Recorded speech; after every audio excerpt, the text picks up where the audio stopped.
A very good day everyone and नमस्कार, आदाब, सत श्री अकाल, welcome back to my channel. और इस वीडियो के अंदर मैं बात करने वाला हूं, जैसे कि मैंने एक अप्रॉक्सीमेट उस बात को अब 1 महीना हो चुका है, मैंने अप्रैल एंड में इंस्टाग्राम पे कुछ स्टोरीज डाली थी रिगार्डिंग कि how I have completed medicine in approximate 45 days. तो ये वीडियो उसी के बारे में, क्योंकि उससे रिलेटेड मेरे पास काफ़ी DMs आए कि कैसे कर सकते हो 45 दिन में पूरा मेडिसिन। तो मैं कुछ बताऊंगा ट्रिक्स जिससे कि मैं जल्दी कर पाया। और दूसरी बात, सबसे पहले तो मैंने सिर्फ first of all my resources marrow, and secondly मैंने सिर्फ वीडियो लेक्चर्स कंप्लीट किए हैं। मैंने अभी तक MCQs नहीं कंप्लीट किए हैं, तो आई डोंट नो अबाउट अभी MCQ करने में मुझे कितना टाइम लगेगा, वो मैं साथ साथ रिवाइज़ करूँगा, साथ साथ MCQs करूँगा। But my first read for lectures has been completed in around 50 days I can say. तो उसी से रिलेटेड कि मैंने कैसे किया वो सब, और किस तरीके से आप उसको जल्दी से जल्दी कर सकते हो विथ इफेक्टिव अप्रोच, वो मैं कोशिश करूँगा जो मेरे लिए काम किया। आई होप आपके लिए काम करे। बाकी आपको जो लगता है प्लस माइनस कम ज़्यादा जैसा भी, आप अपने हिसाब से इस प्लान को केटर कर सकते हो। ये ऐसा नहीं है कि हार्ड एंड फास्ट कि ऐसे ही करना है। You just have to modify it according to your needs, your plan, और उस हिसाब से आपको करना है। आपको जितना सही लगता है उतना फॉलो कर सकते हो। तो सबसे पहला जो मेरा पॉइंट है वो है regarding marrow versus prep ladder या वर्सेस एनी अदर ऐप। जितना मैंने रिसर्च की और जितना मैंने अलग अलग स्टूडेंट से बात करी है, Marrow has been found to be the most extensive. सबसे ज़्यादा वीडियो लेक्चर्स हैं, नंबर्स, आवर्स, डिटेल सबसे ज़्यादा है। लेकिन यहीं पर it has been beneficial for me, because जब मैंने मैरो लिया था आज से 1-1.5 साल पहले, तो मेरा primary motive was to study in detail. Because मैं इस टाइम लर्निंग फेज़ के हूँ, अंडरस्टैंडिंग फेज़ में हूँ, जहाँ पर मैं चीज़ों को टाइम दे सकता हूँ। मैं रैपिड रिविजन नहीं करना चाहता ऐसे मेजर सब्जेक्ट्स की, हालांकि वो भी मैं कर रहा हूँ। उस दूसरे सब्जेक्ट्स की उसको मैं किसी और वीडियो में बात करूँगा उसके बारे में कि how I am studying from marrow. यहाँ पर मेडिसिन को लेके मेरी होलिस्टिक अप्रोच थी कि मेरे को सब कुछ डिटेल में पढ़ना है, तसल्ली से पढ़ना है। इसीलिए मैंने कभी उस चीज़ में कमी नहीं छोड़ी कि मैं मतलब लेक्चर यार ये बहुत लंबा है या फिर सब कुछ बता रहे हैं सर, तो कोई बात नहीं, मेरे को पढ़ना था, मेरे को अंडरस्टैंड करना था, रादर दैन जस्ट कि मैं चीज़ों को मतलब मगअप कर लूँ और पॉइंटर्स ले लूँ कि ये वाला पॉइंट है तो ये MCQ, ये वाला पॉइंट है, तो मुझे इस तरीके से नहीं पढ़ना था। तो उसी तरीके से कोशिश करो, आप भी पढ़ो, तो it will be eventually very very beneficial according to me. Guys, medicine start करने से पहले मैं आपको एक बहुत इंपॉर्टेंट टिप ज़रूर दूंगा कि प्लीज़ एक बार जो भी आप प्लेटफॉर्म फॉलो कर रहे हो, तो उसके अंदर एक बार सारी वीडियोस को देखो, ऑर्डर को समझो कि कौन सा ऑर्डर है। तो ऐसा कोई ज़रूरी नहीं है कि आपको कार्डियोलॉजी पहले करना है, एंडोक्राइन पहले करना है, तभी आपको आगे की यूनिट समझ में आएंगे। ऐसा कुछ भी नहीं है, आपस में कोई कोरिलेशन नहीं है किसी भी यूनिट का। तो आपको अगर पहले नेफ्रो अच्छा लगता है करना, आप उसमें कंफर्टेबल हो, आपको ईजी लगता है, या मतलब ज़्यादा फन आता है आपको वो पढ़ के, तो आप कर सकते हो। कोई इंटर रिलेशन नहीं है दोनों बीच में कि कार्डियोलॉजी और नेफ्रोलॉजी इसी ऑर्डर में फॉलो होंगी तो ही समझ में आएंगी। ऐसा कुछ नहीं है, आप किसी भी ऑर्डर में चीज़ों को फॉलो कर सकते हो। एक्सेप्ट एक यूनिट है र्यूमेटोलॉजी, जहाँ पर या तो आप र्यूमेटोलॉजी को सबसे पहले कर लो if you feel confident enough कि आपको बेसिक कॉन्सेप्ट्स बहुत अच्छे से आते हैं। Otherwise you can do rheumatology at the end, because वहाँ पर ऐसे मतलब डिजीज़ हैं जैसे कि रूमेटॉइड आर्थराइटिस, SLE हो गया, तो ये सब सारे सिस्टम्स को कोरिलेट करते हैं। तो इसीलिए if you will do that at the end और at the beginning, it will be beneficial for you. इसके अलावा बहुत इंपॉर्टेंट चीज़ जो मैंने करी और जिसने मेरे को बहुत बेनिफिट किया कि set a time line, deadline for your self, कि मेरे को इतने दिनों में, इतने वीक्स के अंदर मेडिसिन ख़त्म करना ही है। आप सारे आवर्स कैलकुलेट कर लो, दिन में कितना घंटे पढ़ सकते हो, ब्रेक डेज़ को कैलकुलेट कर लो, ऑफ डेज़, कुछ दिनों में आपका मन नहीं करेगा, हर चीज़ को कैलकुलेट करने के बाद ही अपनी पढ़ाई इस तरीके से ऑर्गेनाइज़ करो, अपने आप को डेडलाइन दो कि मुझे इस डेट तक ख़त्म करना है मेडिसिन, अदरवाइज़ पता नहीं क्या हो जाएगा। अगर वो सेंस ऑफ अर्जेंसी रहेगी तो ही मेडिसिन ख़त्म होगा, बिकॉज आप धीरे धीरे मेडिसिन करते रहोगे। इतना वास्ट सब्जेक्ट है, it will never and. So please take a deadline and start with the unit which you love. There is no correlation between any unit.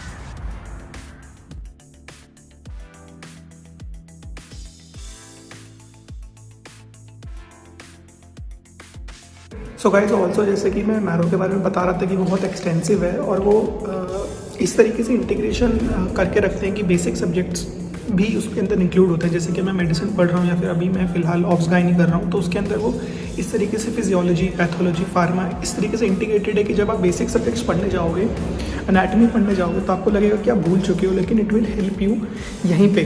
तो अगर आप मेडिसिन में ही या फिर इन्हीं सब्जेक्ट्स के अंदर अगर आप डिटेल में पढ़ लेते हो अभी से ही, स्टार्टिंग से ही, तो मुझे पता है कि आपको लगेगा कि यार मैंने एनाटॉमी नहीं पढ़ा, फिजियोलॉजी नहीं पढ़ा। मेरे पास बहुत बच्चे मैसेज करते हैं, बहुत मेरे फ्रेंड्स पूछते हैं, लेकिन आई विल सजेस्ट कि just go with it. So guys, medicine start करने के लिए जो इस वीडियो का सबसे इम्पॉर्टेंट पार्ट है और जिस चीज़ ने मेरी सबसे ज़्यादा हेल्प करी है वो मैं आपके साथ अब शेयर कर रहा हूँ। सबसे पहले आपको क्या करना है, आप जो भी आप फॉलो कर रहे हो उसमें जो मेडिसिन का फर्स्ट लेक्चर होता है, जनरली मैरो में तो ऐसा ही है कि हाउ टू स्टडी मेडिसिन। तो टीचर आपको गाइड करता है कि आपको किस तरीके से इस सब्जेक्ट को अप्रोच करना है, तो उससे आपको काफ़ी हेल्प मिलेगी। मैरो के अंदर सर ने बहुत ब्यूटीफुली 15 मिनट का एक वीडियो है स्टार्टिंग का हाउ टू स्टडी में, ये समझाया है कि सेलेक्टिव अप्रोच प्लस प्रायोरिटाइजेशन, इन दोनों टेक्निक के साथ आप अपने सिलेबस को बहुत जल्दी और बहुत इफेक्टिवली कंप्लीट कर सकते हो। आपको क्या करना है, आपको प्रायोरिटाइजेशन करना है according to the units which are the most important according to the exam. मैंने ये बोला था आपको कि आप कोई भी यूनिट कभी भी कर सकते हो, कोई इंटर रिलेशन तो है नहीं, तो इसीलिए इस चीज़ का आपको फ़ायदा कैसे उठाना है मैं स्क्रीन पे आपको दे दूँगा कि मैंने किस ऑर्डर से मैंने किया था सब्जेक्ट को कंप्लीट। ये वो प्रायोरिटाइजेशन ऑर्डर है जिससे मैंने मैरो के अंदर क्यूब एकेडमिक स्कीमा होता है, उसके बारे में हम किसी और वीडियो में बात कर सकते हैं, जहाँ पर हाई यील्ड टॉपिक्स के बारे में बताया जाता है। तो उस टॉपिक्स के साथ आप ये कोरिलेट कर सकते हो और साथ में टीचर ने जो बताया है कि एग्ज़ाम से रिलेटेड सबसे इंपॉर्टेंट यूनिट्स कौन सी हैं, जैसे कि nephrology, endocrinology, haematology, rheumatology. These are the most important units जहाँ से बहुत अच्छे क्वेश्चन बन सकते हैं और जहाँ से फ्रीक्वेंटली प्रीवियस ईयर क्वेश्चंस पूछे गए हैं। तो आपको सबसे पहले ये वाली यूनिट्स पे फोकस करना है सो दैट आपका मेजर चंक मेडिसिन का कंप्लीट हो जाए। बच्चों को लगता है कार्डियोलॉजी बहुत इंटरेस्टिंग है, बड़ा मुश्किल है और बहुत इंपॉर्टेंट होगा, बट सरप्राइजिंगली कार्डियोलॉजी में से क्वेश्चंस बहुत कम आते हैं। तो इसीलिए आपको कार्डियोलॉजी पे से बहुत ज़्यादा फोकस नहीं करना है। I will also tell you कि मैंने कार्डियोलॉजी कैसे अप्रोच किया था। मेरा कार्डियोलॉजी इज़ वीक, मेरे को ECG करने में मज़ा नहीं आता है। कार्डिक साइकिल्स वगैरह में, हार्ट के साइकिल्स, रिदम्स में मुझे इंटरेस्ट है, लेकिन ECGs are just not my cup of tea. तो I will tell you about that as well कि मैंने उसको कैसे हैंडल किया। बाकी एक सेलेक्टिव अप्रोच बहुत इंपॉर्टेंट। अब आपको एंडोक्राइन आपने चूज़ कर लिया कि endocrine and nephrology are the most important units, you have to do them सबसे पहले। बट उसमें भी एंडोक्राइन में भी थायराइड है, एड्रीनल है, पिट्यूटरी है, डायबिटीज़ है, उसके अलावा मिनरल है, बोन्स हैं, कैल्शियम है, बहुत सारी चीज़ें। आपको सबसे पहले क्या करना है, तो आपको हर यूनिट में कुछ सेलेक्टिव टॉपिक्स चूज़ करने, जैसे कि एंडोक्राइन के अंदर diabetes, adrenal are the most important topics. ठीक है, वो आपने अगर कर लिया तो आपका एंडोक्राइन इज़ डन। उसके अलावा आपको क्या करना है, उसके अलावा GIT के अंदर जैसे कि liver is the most important part, nephrology में आपका CKD is the most important part. इसके अलावा हेमाटोलॉजी में leukaemias and the all around the cancers और जितने भी रेड ब्लड सेल के कैंसर्स हैं, डिसऑर्डर्स हैं, वो सब सबसे ज़्यादा इंपॉर्टेंट है। तो मैंने क्या किया, मैंने सेलेक्टिव अप्रोच से सबसे पहले ये वाले यूनिट्स कंप्लीट किए पूरे मेडिसिन के। तो अराउंड 260 लेक्चर्स थे मेडिसिन के टोटल, जिसमें से 190 लेक्चर्स मैंने कंप्लीट किए। Okay, 190 are the selective part. अब ये सेलेक्टिव मैंने करके मेरा ऐसा नहीं है कि मेरा पूरा एंडोक्राइन खत्म हो गया अगर मैंने खाली एड्रीनल कर लिया तो, नहीं, डायबिटीज़ और एड्रीनल करके ख़त्म नहीं हुआ। Still I have the thyroid to complete. उसके अलावा और भी यूनिट्स हैं अभी जो मेरे को करनी है, लेकिन अब मैंने उनको अपने सेकेंड राउंड में किया। तो बेसिकली मैंने अपने मेडिसिन को 2 पार्ट में डिवाइड कर दिया। First is the priority part, जहाँ पर मैंने हर यूनिट को उस ऑर्डर में फॉलो किया जो कि एग्ज़ाम में सबसे इंपॉर्टेंट है, और उस यूनिट में भी जो टॉपिक एग्ज़ाम के लिए सबसे ज़्यादा इंपॉर्टेंट है पहले उनको किया, और सेकेंड गो में बाकी miscellaneous subjects, miscellaneous units, miscellaneous topics, ताकि मेरे को ऐसा लगे सेकेंड राउंड में कि यार अब मेडिसिन बस ख़त्म होने वाला है and it just takes a week maximum बाकी सब कंप्लीट करने में। तो ये 2 चीज़ें मेरे लिए सबसे ज़्यादा बेनिफिशियल प्रूव हुई फॉर माई स्ट्रैटेजी, जिसने मेरे को सबसे ज़्यादा हेल्प किया। सेलेक्टिव अप्रोच अपनाओ और प्रायोरिटाइजेशन के साथ go with the flow.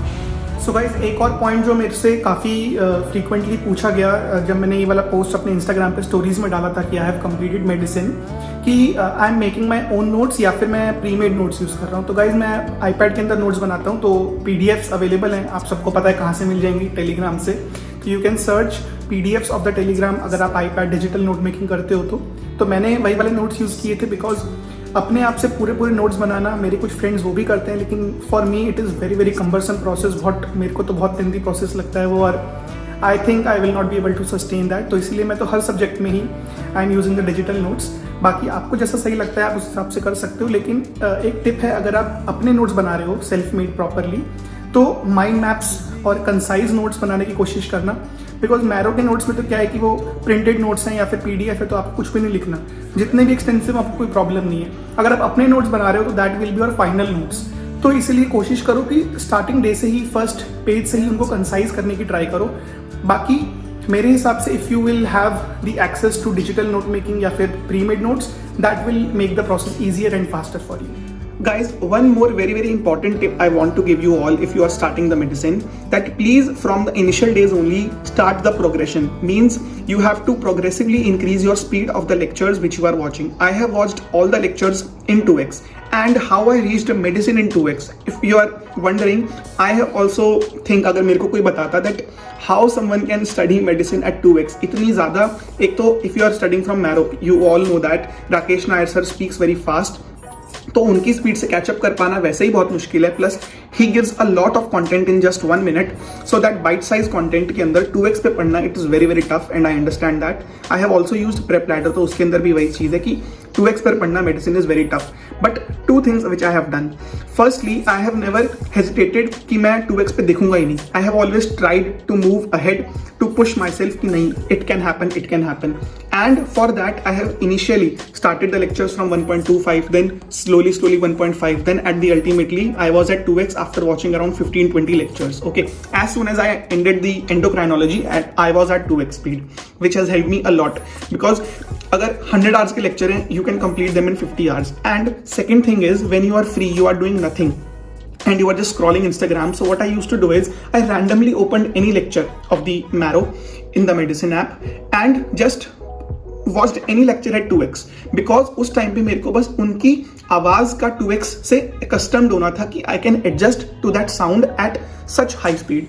Because मेरे को उस टाइम पे कॉन्सेप्ट नहीं समझना, मेरे को समझना नहीं कि वो क्या पढ़ा रहे हैं, मेरे को कोई मतलब नहीं, मेरे को बस उनकी बात सुननी है, क्या वो शब्द मेरे को समझ में आ रहे हैं 2x पे, मेरे को बस ये करना है. तो आई डिड दैट एंड धीरे धीरे से I was easily comfortable with his voice of 2x. हाँ, एक point पे in Marrow, in Prep Ladder, I don't know that, but in Marrow, what sir does is, at the end of every lecture, he concise all his lecture of 1 hour in just 1.5 minutes, very speedily. Like he speaks very fast and compiled all the things, all the concepts, facts, which he teach us in just 1.5 minutes. तो जब आप वो वाला part आता है तो तब आप उसको स्लो डाउन कर सकते हो थोड़ा सा.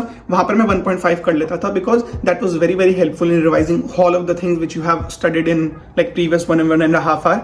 तो वहां पर आप काम कर सकते हो, बट उसके अलावा please focus on increasing the speed at 2x. Also guys, जैसे कि मैंने बताया था कि स्पेशली मैरो के अंदर जब भी आप कोई नई यूनिट स्टार्ट कर रहे हो, like infectious disease, cardiology, neurology, तो हर यूनिट के जो फर्स्ट लेक्चर है वो बेसिकली, अगर उसमें ना सर ने, राकेश नायर सर ने शुरू के 2-3 मिनट में ये एक्सप्लेन किया है कि how to go about this unit. इस यूनिट में what we are going to study, सबसे ज़्यादा हाई यील्ड क्या है और इस यूनिट को आप किस तरीके से अच्छे से पढ़ सकते हो. तो उसके अंदर अगर आप उनको पढ़ोगे तो you can cater that unit and that subject according to your needs. जैसे कि फॉर एग्जाम्पल इन्फेक्शियस डिजीज का जो मॉड्यूल था पूरा, उसके अंदर शायद 8-10 लेक्चर थे. एंड ऑब्वियसली इन्फेक्शियस डिजीज है मेडिसिन का पार्ट, लेकिन it is a core microbiology part only, अगर आपने माइक्रोबायो ढंग से पढ़ी है तो. Now I have studied microbiology clinically, जहाँ पर मैंने हर डिजीज़ के सिम्टम्स को क्लिनिकली देखा है कि वो किस तरीके से प्रेजेंट करेंगे, तो वैसे पढ़ा है, और साथ में उनका ट्रीटमेंट मैनेजमेंट भी पढ़ा है. तो इसीलिए मेरे को मेडिसिन से पढ़ने की ज़रूरत ही नहीं पड़ी. सो जितने भी 9-10 लेक्चर्स थे इन्फेक्शियस डिजीज़ के, I just skip all that. तो ऐसा नहीं है कि अगर 200 लेक्चर्स दिए हैं तो you have to study all of them, और जब तक टिक नहीं होंगे, जब तक आपका सब्जेक्ट कंप्लीट नहीं होगा, ऐसा नहीं करना है. You have to just study what you need and what you want to. तो मेरे को इन्फेक्शियस डिजीज पढ़ने की जरूरत नहीं पड़ी. एंड सर ने भी यही बोला था, if you are having extra time और आपका मन है तो you can watch these lectures, but if you have studied microbiology properly then you may skip it. So please cater the plan according to what you want and what you need. ऐसा नहीं है कि FOMO में आके सब कुछ पढ़ना ही पढ़ना है. जैसे कि मैंने स्टार्टिंग में भी बताया है, most important thing you have to do is be selective and be intrusive about priority, की कौन सा ज़्यादा इंपॉर्टेंट टॉपिक है और कौन सी ज़्यादा इंपॉर्टेंट चीज़ है जो मेरे को पढ़नी है. And it will help boost my productivity and score in the exam for the betterment. So guys, as I have told you also previously that मैं अभी क्वेश्चन बैंक साथ में सॉल्व नहीं कर रहा हूँ. तो मैंने अभी जो कंप्लीट किया है अपना स्टेटस, जो मैं इस वीडियो के बारे में बात कर रहा हूँ इस वीडियो में, वो सिर्फ इट्स ओनली अबाउट मैंने लेक्चर्स देखे हैं और अपने नोट्स बनाए और उनको समझा है और कॉन्सेप्ट समझे हैं. So if you will ask me any random question out of the medicine, तो ऐसा नहीं है कि I will be able to answer all of them, लेकिन हाँ कंसेप्चुअल चीज़ें I think I will be able to. So इसीलिए मेरा अभी प्राइमरी मोटिव यही था कि I have to complete the first reading, that is completing the lectures, because lectures ही देखना इतना बड़ा हर्डल होता है. साथ में अगर मैं क्वेश्चन बैंक भी ऐड कर देता तो it will have been very difficult and very long process. अगर आप कर सकते हो, विल बी वेरी गुड. मैंने अराउंड डेली 4 to 5 आवर्स की स्टडी करी है, तब जाके मैंने 45-50 डेज़ में कंप्लीट किया है. So if you are like free all the days for 2 months, then I think you will be able to complete all the modules of question bank and lectures in a period of 2 months.